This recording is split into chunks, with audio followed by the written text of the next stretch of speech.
ما وقتی راجع به ذخیره سازی صحبت میکنیم اصلا فرقی نداره روی سرور باشه یا روی استوریج باشه، یه سری اجزا داریم. مثلا روی سرورمون یه کنترلر داریم. روی این کنترلر یه کش داره که بین کنترلر و دیسکامون قرار گرفته و یکی دیگه از اجزای ذخیره سازیمون دیسکه که میتونه HDD باشه یا میتونه SSD باشه.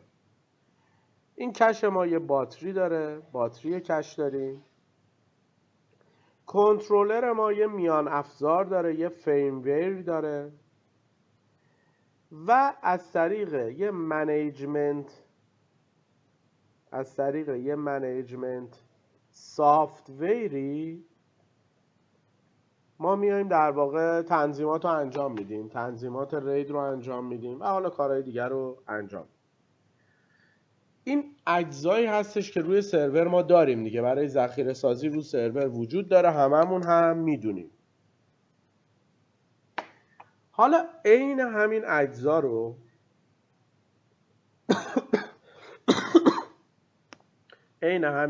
رو اومدن دستگاه‌هایی ساختن تحت عنوان استوریج که کار این دستگاه‌ها صرفاً ذخیره سازی اطلاعاته.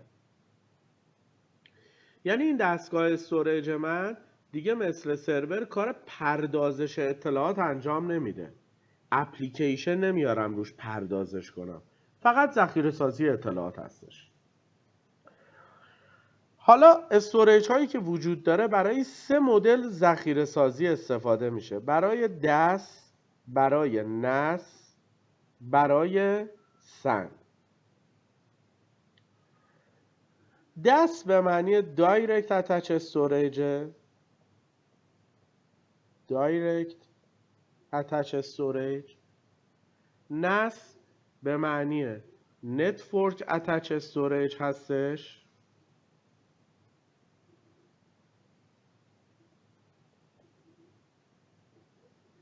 و سن هم به معنی storage area network که باهاش آشنایی داریم، شبکه‌ای که هدف از اون صرفاً ذخیره سازی اطلاعات هستش، باهاش آشنایی داریم. خب حالا ما با استوریج های شبکه سن کار داریم. پس استوریج یه دستگاهیه که روی این دستگاه معمولاً پشتش کنترلر داریم و 2 تا کنترلر میذاریم که اگر احیانا یکیش دچار مشکل شد دومی ادامه کارش رو انجام بده. ما روی سرور یه کنترلر داریم، یعنی اگر کنترلر سرورمون دچار مشکل بشه دیتای روی دیسکا از دسترس خارج میشه. ولی رو ذخیره سازها، رو دستگاه های استوریج 2 تا کنترلر میذاریم که اگر یکیش فیل شد دومی ادامه کارش رو انجام بده. استوریج ها پاور و فن دارن، پاور ساپلای و فن دارن و جلوی این شاسی اصلی هم معمولا دیسکا نصب میشه، معمولا دیسکامون هستش که حالا 2 مدل استوریج تولید میشه برای شبکه سن. استوریج هایی تحت عنوان استوریج های هایبرید و استوریج هایی تحت عنوان All Flash Array که بهش AFA هم میگیم. All Flash Array ها فقط روش SSD نصب میشه و هایبرید استوریج ها میتونه ترکیبی از HDD و SSD باشه. پس دیسکامون هستش که جلو نصب میشه. نکته بعدی، روی این کنترلرها مثل کنترلری که روی سرورمون داریم کش داریم یا حافظه میانی برای افزایش سرعت رید و رایت داریم.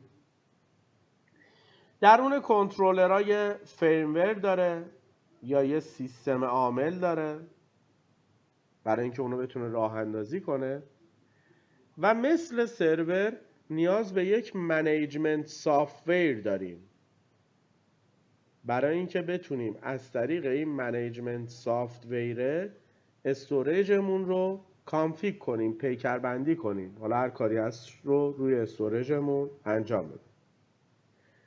روی این کنترلرها معمولاً رو هر کنترلر حداقل یه دونه پورت داره برای منیجمنت. پورت های منیجمنت وجود داره. روی هر کنترلر پورت هایی وجود داره به نام هاست پورت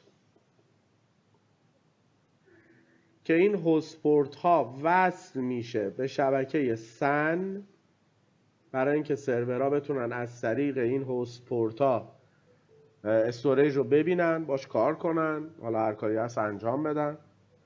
این هاست پورت های ما معمولاً میتونه 3 تا پروتکل شبکه سن رو ساپورت کنه. پروتکل FC، پروتکل iSCSI و پروتکل FCOE. تو شبکه سن این 3 تا از پروتکل هایی هستش که خیلی ازش استفاده میشه و این هاست پورت ها رو کنترلرها بسته به مدل استوریج بعضیا میتونه فقط FC رو ساپورت کنه، بعضیا فقط iSCSI رو میتونه ساپورت کنه، بعضیا این دوتا رو ساپورت میکنه، بعضی از استوریج ها هر 3 تا مدل پروتکل رو ساپورت میکنه که حالا بعداً جلسات بعد راجع به iSCSI و FCOE صحبت میکنیم.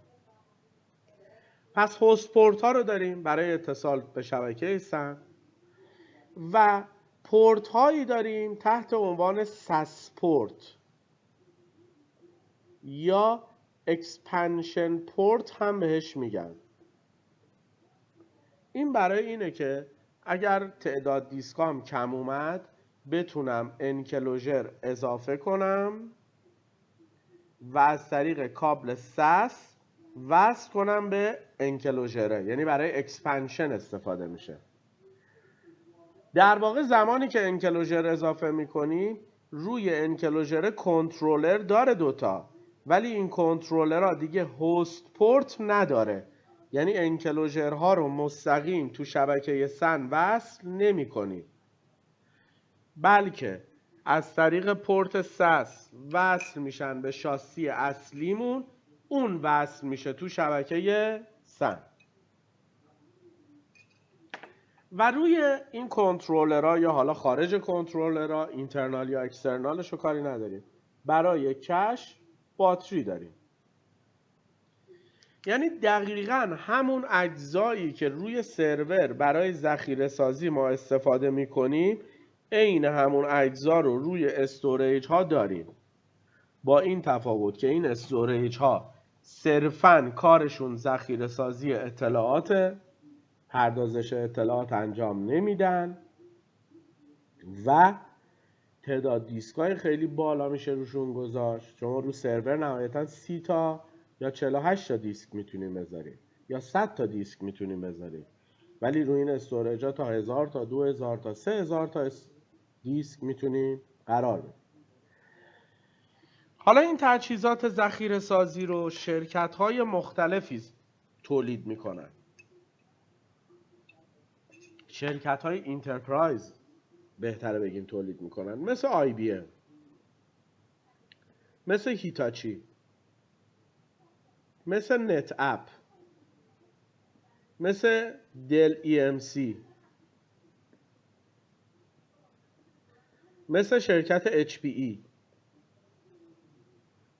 شرکت های مختلفی در واقع دستگاه ذخیره ساز میسازن که ما اینجا الان با شرکت HPE کار داریم.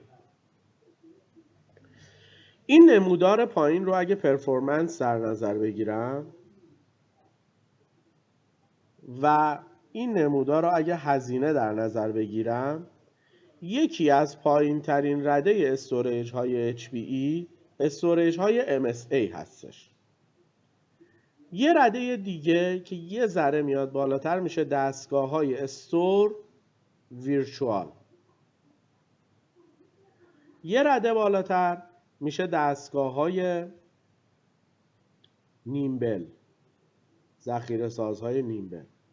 یه رده بالاتر میشه تریپار و پرایمرا و بالاترین رده استوریج های HBE میشه دستگاه XP اری. XP اری. این به طور کلی ذخیره سازهایی هستش که HBE برای شبکه سن تولید میکنه امروزه. این دستگاه ها وجود داره. پایین ترین رده این دستگاه ها دستگاهیه به نام MSA. من یه لحظه اینو قطع کنم.